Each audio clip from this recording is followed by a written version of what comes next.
newest episode of Let's Communicate, and I am your host, Dolores Bunch-Keemer, and I am with Brandon Bryce, representing Veterans Empowerment Organization of Georgia.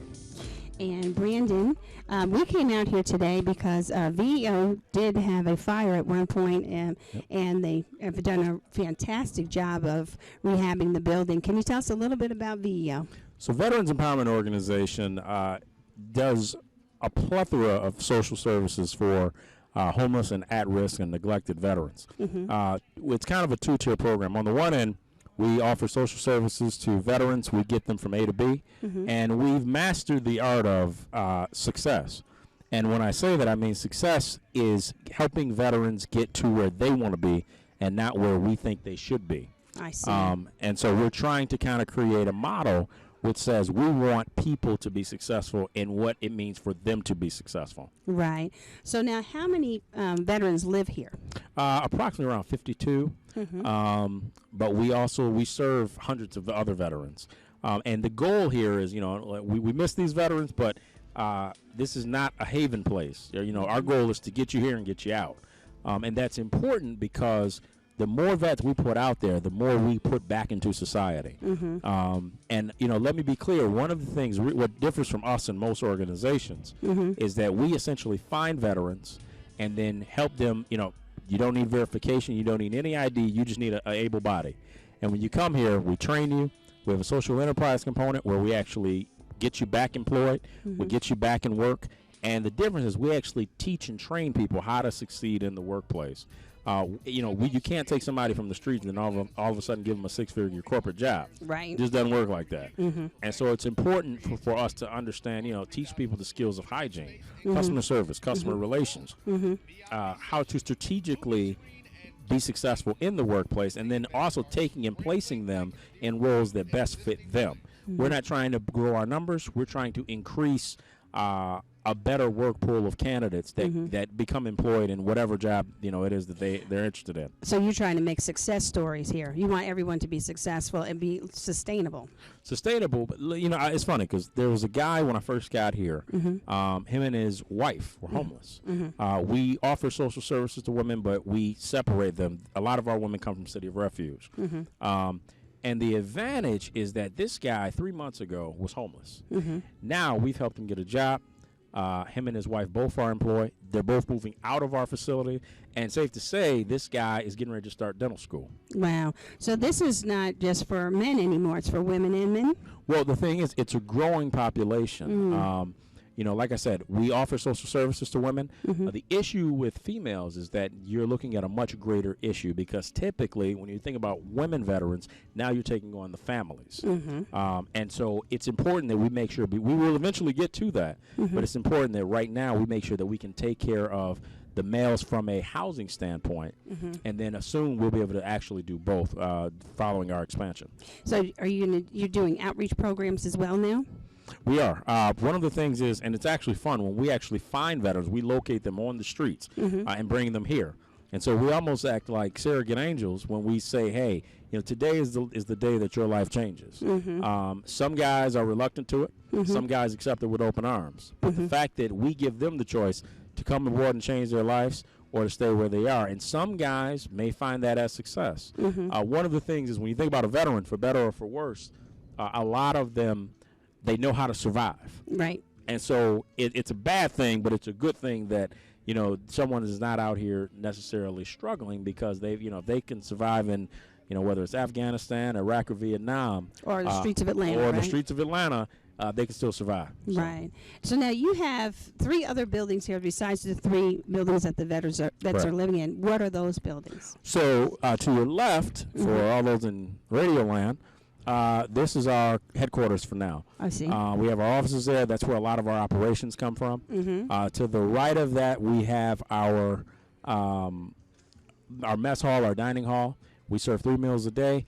And the advantage to that is when we pull these guys off the streets, we quickly get rid of the 2 number 1 issues that vets or anyone would care about. Right. And that's, what am I going to eat? And where am I going to sleep? Right. So now, once we implement that, now these people can say, okay, now let me focus on restarting my career, rejumping my career. I see.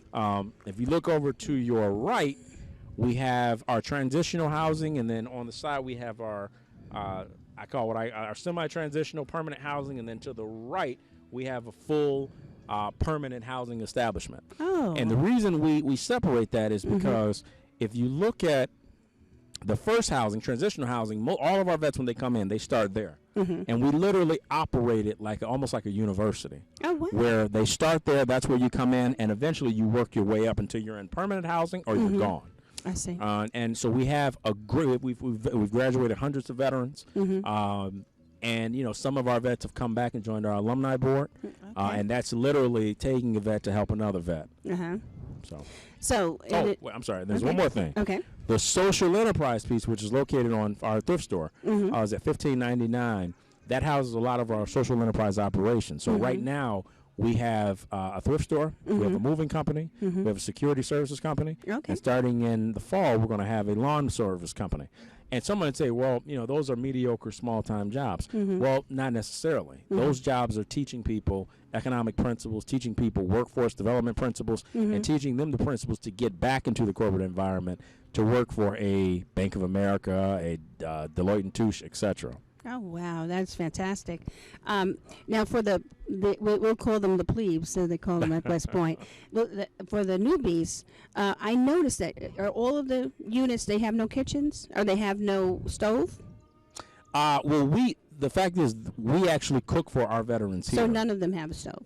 No. And let me be clear. The thing is, also, if you notice, if you walk through, there's no TV. Oh. And the point is, this is not a place where you come to hang out. This is a place where you come to be reformed. It's funny, I wish the prisons actually did the same thing. Because essentially when guys are here, we have our internet system.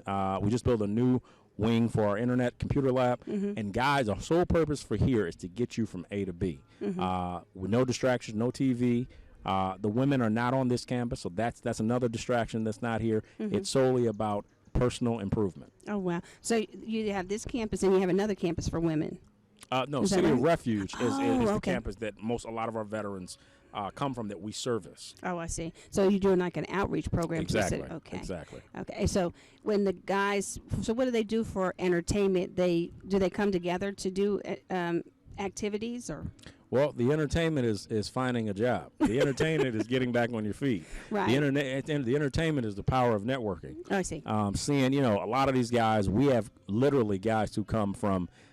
We have guys as young as 22 and guys as old as 72. And so, you got a good mix of guys in here. Part of the social enterprise piece is that a lot of our guys are working in these areas. And so a lot of these guys don't have time to hang out or to have recreational fun, if you will. These guys are working. These guys are getting back in the workforce. They're making a dollar. We just formed a partnership with a few banks that I won't name, not yet, but we're actually getting these guys bank accounts. And so we're really getting into the area of teaching these guys to self-sustain. Wow. So now do some of them come in with issues and then you have to address those issues? Is that? We do. Our case managers, we've got 4, I believe, on site. And they deal with the issues. Guys come in here with all kind of issues, whether it's literally the loss of a job, loss of a family member, mental illness, and it doesn't matter. We still service them. The issue is, I think, the mental illness cases tend to take a little bit longer because then you're talking about not only getting this person back on their feet, but also getting this person some help and some assistance that they need. I see. And let me be clear. I was talking to a gentleman today at the event, and he mentioned PTSD in veterans. And I think it's very important that we get out of the labeling of PTSD because anybody can have any kind of mental issue or anybody can have PTSD. If you get into an accident or if you see something horrific, you will have PTSD. Emergency management people, people who see dramatic things, police officers to an extent have PTSD. And so it's not just a veterans issue. And one of the things that we talk about is, homelessness is a circumstance. It's not a condition. It's a matter of something happening. You're not born into homelessness. So. Very good. Very good. So now, how long is the length that an average person would stay in the program? 30 days to a year. Really? It really depends on the need. Do they want to leave the premises, or is their ultimate goal to go into permanent housing with you? Well, our ultimate goal is to get them in permanent housing, but it's also to get them out. A lot of these guys, I mean, the great thing about working with a veterans population is a lot of these guys are kind of self-sustainable. A lot of these guys have the will to do, hence why they went to the military to serve. And so there's a good sense of pride where these guys are saying, listen, just show me what I need to do to get back on my feet. Oh, okay. And so it makes our job easier because our job is not to babysit them or keep them here. Our job is to give them the tools and open the door to help them succeed and get to where they want to be in life. Wow, that is fantastic.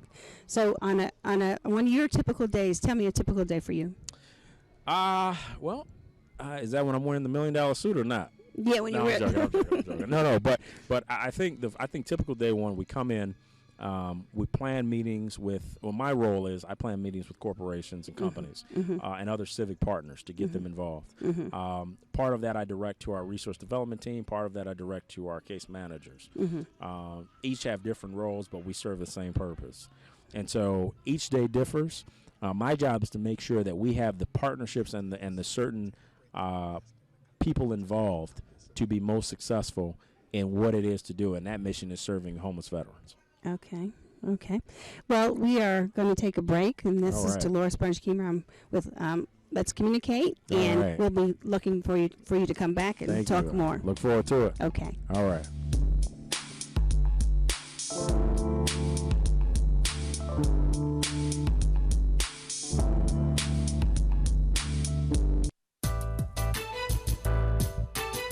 Tap Out Studios of Hollywood is one of Atlanta's newest visual and performing arts centers designed